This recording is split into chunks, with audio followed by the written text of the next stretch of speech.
En una noche tormentosa de Madrid, Alejandro se paró frente a su familia en la sala de estar, con el corazón latiendo como un tambor de guerra. Y confesó que era gay. Su padre, un hombre de tradición férrea forjada en los valores conservadores de la España rural, se levantó de golpe, rojo de ira, y le gritó que no era bienvenido en esa casa nunca más. La madre, con lágrimas en los ojos pero sin mover un dedo para defenderlo, solo murmuró que había fallado como hijo, dejando a Alejandro solo en la puerta con una maleta improvisada, mientras la lluvia lo empapaba como un castigo divino. Alejandro, de 28 años, había crecido en un barrio obrero de la capital, donde las expectativas familiares pesaban como cadenas invisibles. Su padre, Manuel, era un mecánico jubilado que siempre soñaba con que su hijo único siguiera el camino correcto, casarse, tener hijos, perpetuar el linaje. La madre, Isabel, dedicada al hogar, se aferraba a la fe católica como ancla en un mundo cambiante. Alejandro había reprimido su identidad durante años, fingiendo interés en chicas del vecindario, asistiendo a misas dominicales con una sonrisa falsa. Pero el peso de la mentira se había vuelto insoportable. Esa noche, impulsado por un coraje repentino tras leer un artículo sobre derechos LGTB en un café, decidió liberarse. El rechazo fue inmediato y brutal. Sus tíos, alertados por teléfono, lo tacharon de pecador en mensajes que ardían en su pantalla. Amigos de la infancia, influenciados por el chisme familiar, se distanciaron uno a uno. Alejandro se encontró de pronto en un hostal barato del centro, con solo unos euros en el bolsillo y un empleo precario como camarero en un bar de Malasaña. Los días siguientes fueron un torbellino de supervivencia. Alejandro deambulaba por las calles empedradas de Madrid, sintiendo la ciudad como un laberinto hostil. El rechazo familiar no era solo emocional, era un corte financiero. Su padre le había cortado cualquier ayuda, y su cuenta bancaria compartida fue vaciada. «Eres una vergüenza», le había dicho Manuel en un último mensaje antes de bloquearlo. Alejandro luchaba contra la depresión que lo acechaba en las noches solitarias, cuestionando si su honestidad valía el precio. ¿Por qué no podía ser aceptado como era? La sociedad española, aunque progresista en leyes como el matrimonio igualitario desde 2005, aún albergaba bolsillos de intolerancia en familias tradicionales. Alejandro se unió a un grupo de apoyo LGTB en Chueca, donde escuchó historias similares: jóvenes expulsados, padres que priorizaban la normalidad sobre el amor filial. Allí conoció a otros que habían reconstruido sus vidas, pero el dolor interno lo carcomía. Cada llamada no contestada a su madre era una puñalada. Isabel, dividida entre su fe y su instinto maternal, había elegido el silencio, temiendo el juicio de la comunidad. En el trabajo, Alejandro fingía normalidad, sirviendo cañas con una sonrisa forzada. Pero por dentro, el conflicto rugía. Recordaba las cenas familiares, las risas compartidas, ahora convertidas en recuerdos tóxicos. Un día, un cliente habitual, un hombre mayor con acento andaluz, le comentó casualmente sobre su sobrino gay, aceptado en la familia. Eso avivó la rabia de Alejandro. ¿Por qué su familia no podía ser así? Decidió no suplicar. En cambio, buscó un piso compartido en Lavapiés, un barrio multicultural donde la diversidad era norma. Allí, Entre inmigrantes y artistas. Encontró un respiro. Pero la soledad persistía. En una fiesta improvisada de vecinos, conoció a Carlos, un profesor de historia de 30 años, con ojos oscuros y una presencia calmada que contrastaba con el caos interno de Alejandro. Carlos, abiertamente gay desde la adolescencia, había enfrentado sus propios demonios pero emergido fortalecido. Su conversación fluyó como vino tinto, hablaron de arte, política y el peso de las expectativas sociales. Por primera vez en meses, Alejandro sintió una chispa de conexión genuina. La relación con Carlos creció lentamente, como una planta en suelo fértil. Paseaban por el Retiro, discutiendo sobre la hipocresía social en España, donde las leyes avanzaban pero las mentes tardaban en seguir. Carlos compartía su historia, sus padres, liberales de Barcelona, lo habían apoyado. Pero él había perdido amigos en el proceso. La aceptación no es universal, le dijo una tarde, tomados de la mano bajo el sol primaveral. Alejandro, aún herido, se abría poco a poco, confesando el abandono familiar. Carlos lo escuchaba sin juzgar, ofreciendo un hombro que Alejandro no sabía que necesitaba. Pero el pasado acechaba. Un día, Alejandro recibió un mensaje de su prima, informándole que su padre había sufrido un infarto menor. El impulso de correr al hospital fue abrumador. Pero el orgullo lo detuvo.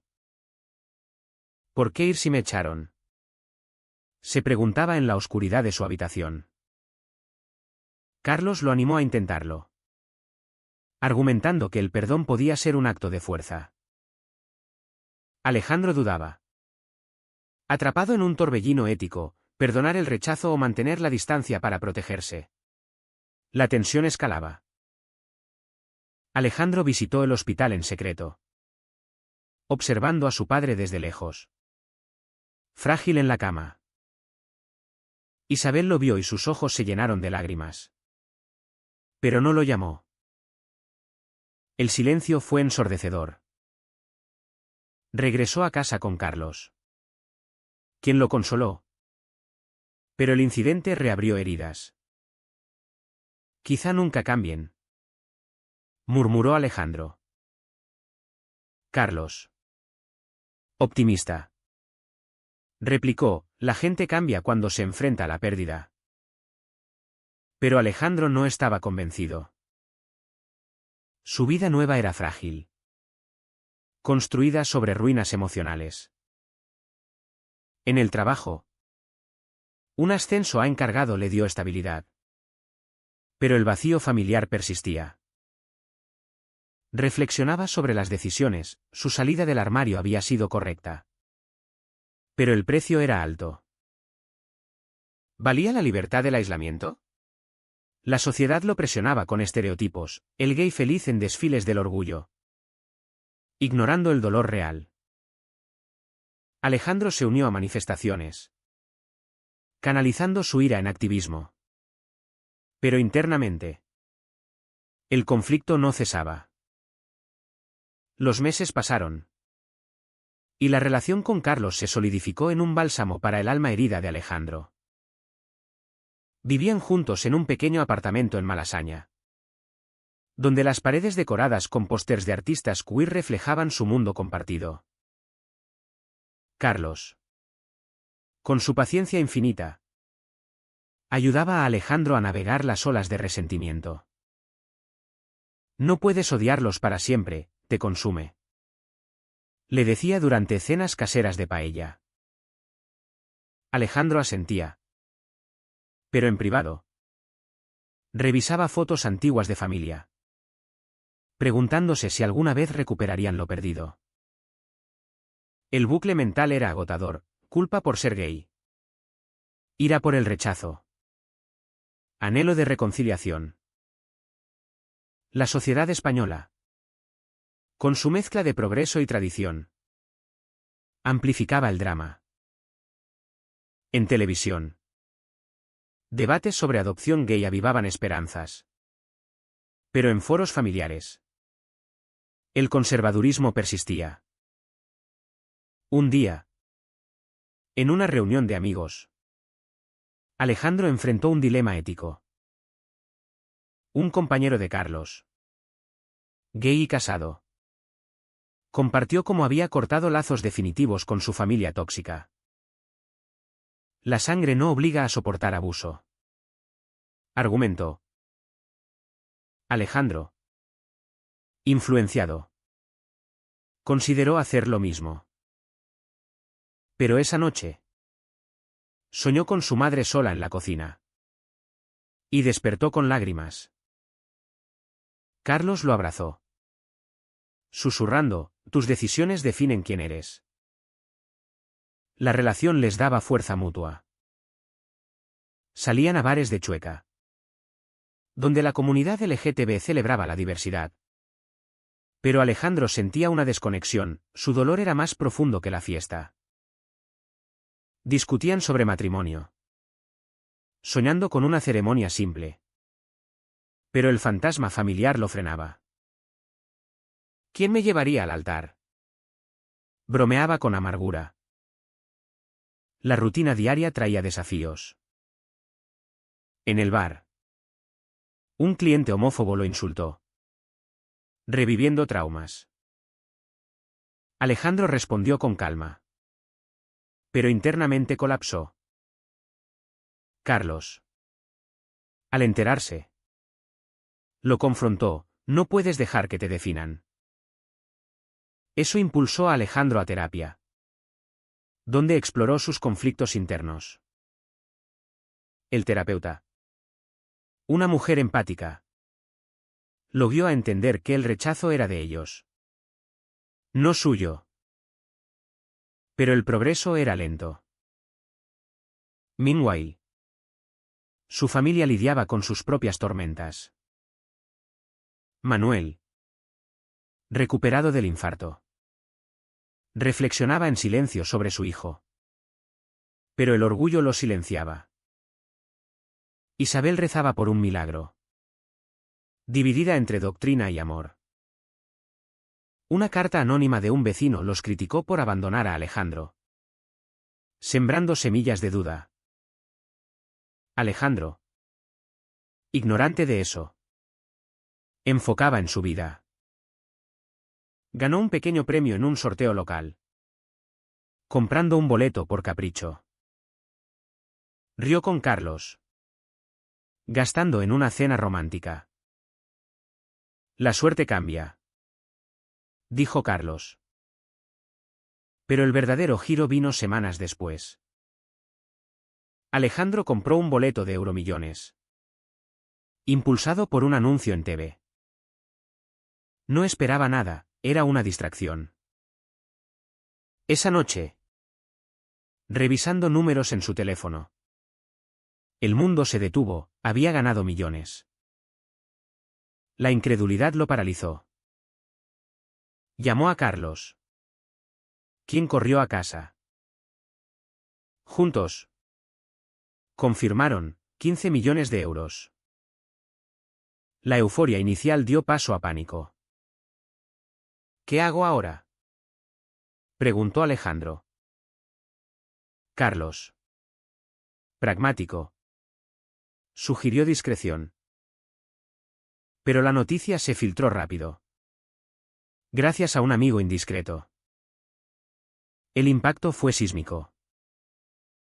Medios locales lo contactaron, pintándolo como el camarero afortunado. Alejandro, abrumado, se escondió. Pero lo peor vino de la familia. Manuel, al enterarse por TV, sintió un remolino de emociones, arrepentimiento, codicia, vergüenza. Isabel lloró, viendo una oportunidad de redención. Llamaron a Alejandro después de meses de silencio. Él, con el teléfono temblando, contestó. Hijo. Necesitamos hablar. Dijo Manuel. Voz quebrada. Alejandro. Herido. Colgó. Pero las llamadas persistieron. Tíos. Primos. Todos regresaban como moscas a la miel. El conflicto interno estalló, aceptarlos por el dinero o rechazarlos por hipocresía. Carlos lo aconsejó cautela. Prueba sus intenciones. Alejandro acordó una reunión en un café neutral. Allí. Manuel se disculpó torpemente, fui un tonto. Isabel abrazó a su hijo. Lágrimas fluyendo. Pero bajo la superficie. Alejandro detectó motivos ocultos, deudas familiares. Problemas financieros. El padre mencionó ayuda para la casa. La traición dolió más que el rechazo inicial. ¿Solo vuelven por esto? Pensó. La cena familiar planeada se convirtió en un campo minado. Hermanos que nunca llamaron ahora adulaban. Alejandro. Con Carlos a su lado. Enfrentó acusaciones veladas, has cambiado. Pero era al revés. La tensión crecía. Alejandro donó parte del dinero a causas LGTB. Un acto de empoderamiento. Pero la familia presionaba por su parte. Conflictos éticos surgían, ¿compartir con quienes lo abandonaron? Carlos. Leal. Lo apoyaba en rechazar. Una noche. Discutiendo con Manuel. Alejandro explotó, me echaron por ser yo. El padre. Defensivo. Culpó a la sociedad. La brecha se ampliaba. La riqueza repentina transformó la vida de Alejandro en un torbellino de decisiones y confrontaciones. Con Carlos. Compraron un apartamento en el centro de Madrid. Un refugio de paz en medio del caos. Pero la familia no cejaba. Llamadas diarias. Visitas sorpresa. Isabel suplicaba reconciliación. Mezclando amor genuino con necesidad. Manuel. Más directo. Pedía préstamos para arreglar deudas. Alejandro. Dividido. Daba pequeñas sumas. Pero cada transacción erosionaba su confianza. ¿Soy un cajero automático? Se preguntaba en terapia. El terapeuta advertía, establece límites o te destruirán. En una cena familiar tensa.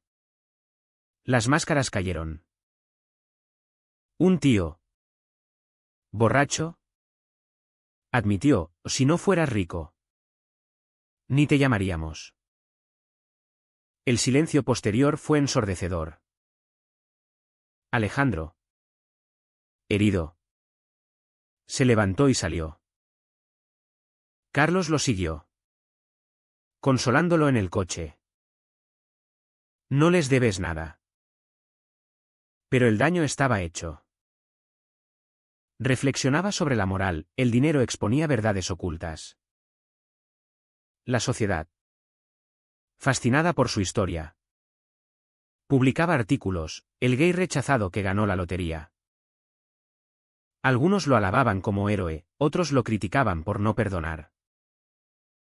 Presión social pesaba, ¿debería una familia ser perdonada incondicionalmente?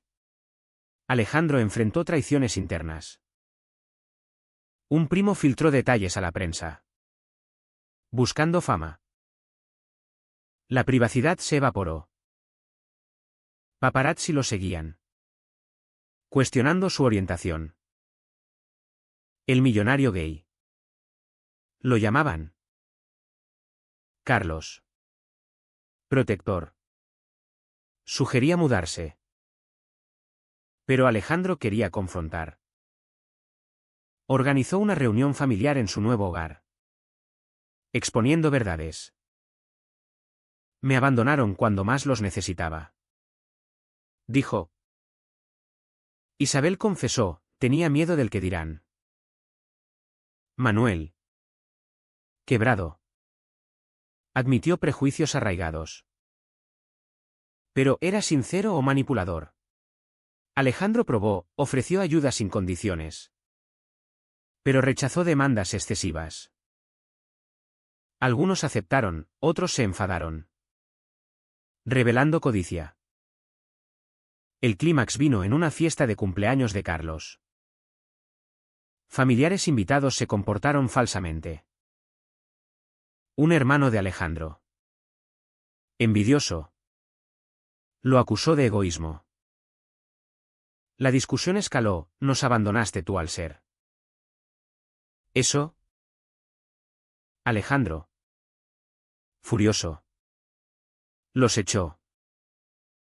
Carlos lo respaldó, elegiste la verdad sobre la mentira.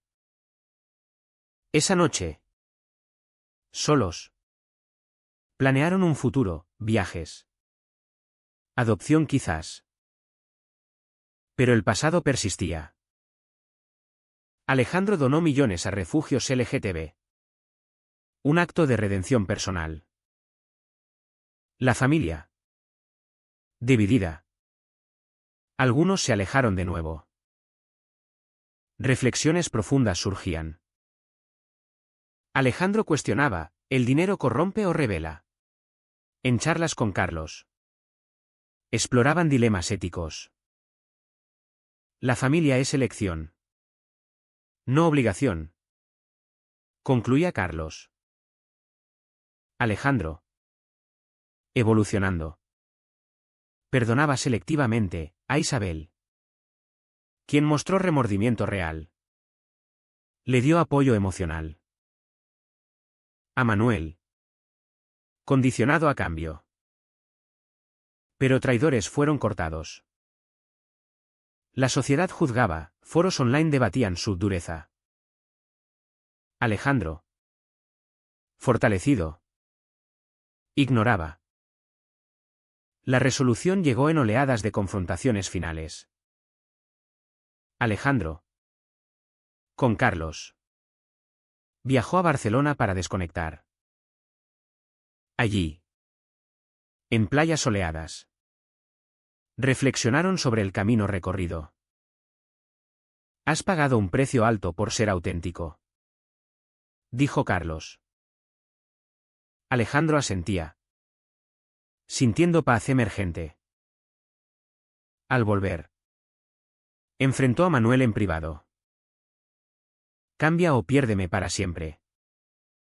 Demandó. Manuel. Enfrentado a la pérdida real. Asistió a terapia familiar. Progreso lento. Pero genuino. Isabel. Reconectada. Aceptó a Carlos en cenas incómodas al principio. Pero cálidas después. Sin embargo, no todo era rosado. Traiciones persistían, un tío demandó legalmente herencia familiar. Alejandro. Con abogados. Ganó. Pero el estrés lo agotó. Decidió límites estrictos, ayuda solo a quienes mostraban cambio. Carlos. Pilar. Lo ayudó a navegar. Juntos. Fundaron una ONG para jóvenes LGTB rechazados. Canalizando riqueza en bien. Éxito trajo propósito. Pero recordatorios del dolor. En el aniversario del rechazo. Alejandro escribió una carta pública en un blog, El dinero no compra amor. Pero expone verdades. Reacciones mixtas, apoyo de comunidad queer. Críticas de conservadores. Familia leyó. Algunos avergonzados. Otros enfadados. Manuel. Transformado parcialmente. Pidió perdón real. Alejandro aceptó. Pero con cautela. La relación evolucionó, visitas esporádicas. Conversaciones profundas sobre prejuicios. El clímax emocional fue una boda íntima con Carlos en el Ayuntamiento de Madrid. Familia selecta asistió, Isabel. Manuel cambiado. Ausentes. Los oportunistas. Votos intercambiados sellaron compromiso. Simbolizando triunfo sobre adversidad. Pero reflexiones perduraban, ¿había valido el sufrimiento? Alejandro. Rico en más que dinero. Creía sí. Al final. Alejandro miró atrás, abandono. Riqueza. Retornos falsos. Despertares. La vida. Un tapiz de decisiones costosas. ¿Es correcto perdonar a una familia que solo regresa por interés económico? ¿O se debe priorizar la dignidad propia?